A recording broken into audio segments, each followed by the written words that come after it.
Hey everybody, it's Jason the X from SCNS Live, powered by Cinelinks.com. And we got a little tradition we're trying to start up here on Cinelinks. Well, not tradition, we're just going to do this thing. We're going to do Throwback Thursdays. And I was like, hey, I'm in for this. So I'm going to review some older toys, and this one we're going to start out with is Exo-Squad. If you don't remember Exo-Squad, it was a series back in the 90s. Really great. Ran about 3 seasons, was so good, got canceled, but some really great toys came out of it. And I've been recently collecting them, kind of picking them up on eBay, local shops, wherever I can find them. And I've pretty much completed a collection, so we're going to kind of run through these things. But this is the leader of Exo-Squad, the top unit on the show. This is J.T Marsh and his aerial attack E-frame. And I love mecha. Love mecha. Giant robots, robots you ride in, robots that do all kinds of stuff that change. I love mecha, and this is kind of like my Aliens, kind of meets Transformers a bit, I guess. Kind of. I'm working on it there. Anyway, this is the aerial attack E-frame, and man, these things were a little bit ahead of their time. As you can see, I got JT in the E-frame here because that's where I leave them. I mean, you can take these guys out, and I probably should for this review. Now, how these guys would work, they would like jack into their E-frames with a little plug that was installed into the back of their head. And as you can see, they all open up and they just kind of step in them. This is the leader of Exo-Squad, J.T Marsh, and not much going on with the figures, but if you look, they were pretty detailed. This is mid-90s. I guess it would be mid to late 90s, I guess. But there wasn't a lot going on with these figures, but they were pretty detailed. And then, like, this is from an eBay seller.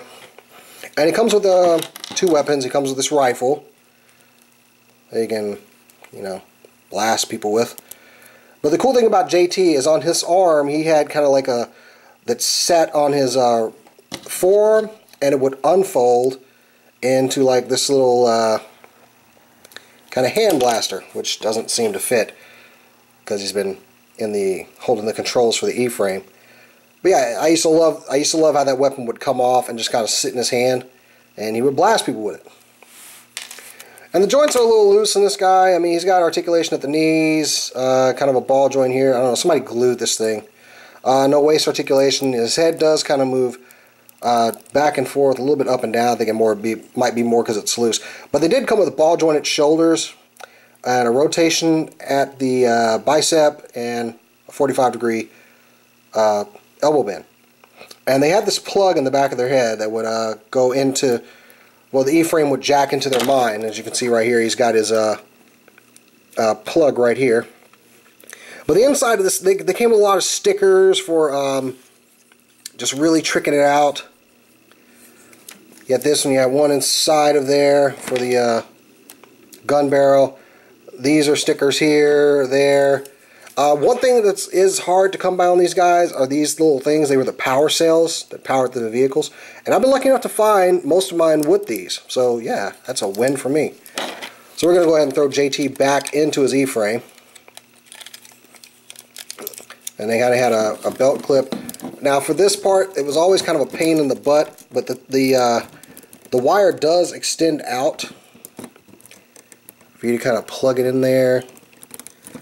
There you go. And just kind of feed it back in as you kind of put him in there. And you get his hands on the controls. This is always tricky.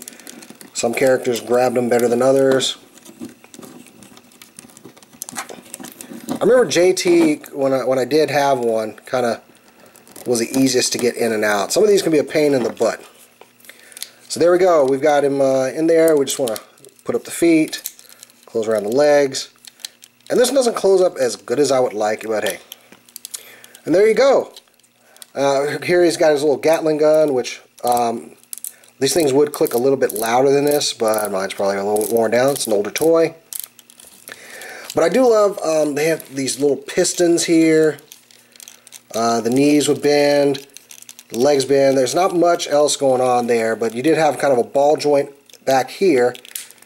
You can kind of extend that out and extend it in. Same thing on this side. You got this translucent gun over here, which looks very nice though. I love the little stickers on the inside. And you got the gun on top, the venting. Like I said, and the other thing is, like, these wings would raise. So that when the wings were down, it's normally like when he was parked, I guess. But with the wings up, and then he can fly around and blast people. And these missiles here, they shoot, and boy, do they ever. And all you did, you just pull up the wings a little bit more and just fire them off. And the spring's still pretty good in these guys.